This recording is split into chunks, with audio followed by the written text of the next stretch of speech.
এরকম শাশুড়ি থাকলে কেউ সংসার করতে পারবে না। দেখেন কি একটা অবস্থা, দেখলে বুঝতে পারবেন। এই বউ, এই আগে কান থেকে ফোন নামাও। তোমার কান থেকে কি ফোন সরে না? আমি যখনই দেখি তুমি তখনই ফোনে কথা বলতে থাকো। কিছু রান্না করলে তো খাওয়া যায় না, আর খাওয়া যাবে বা কেমনে? রান্নায় তো মন থাকে না, মন থাকে তো অন্যদিকে।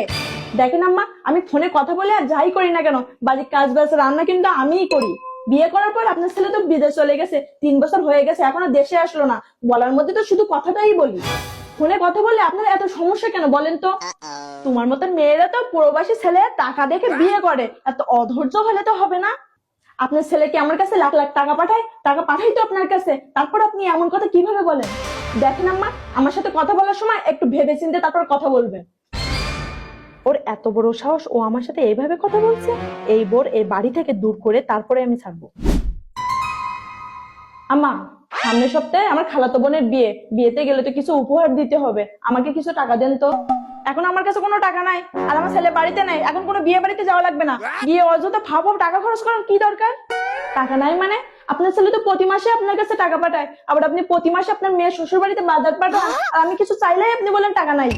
তোমাকে তো এত কৈফিয়ত আমি দিব না।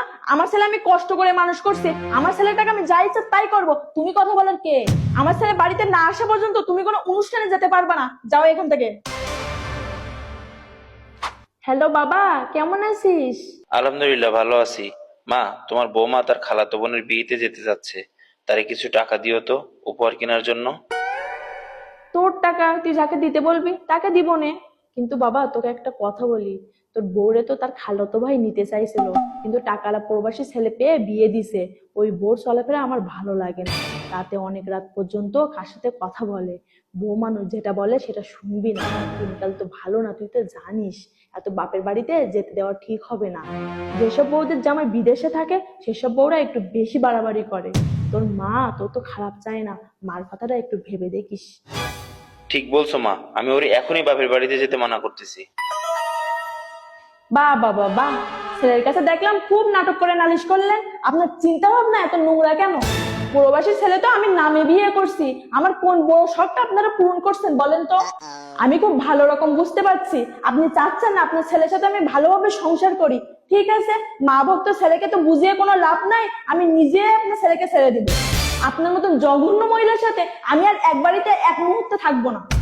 আর শোনেন, দেড়মোহরের টাকাটা ভালোই ভালো আমার বাপের বাড়িতে পাঠিয়ে দিয়ে, তা না হলে কিন্তু আমি নারী নির্যাতনের মামলা করব।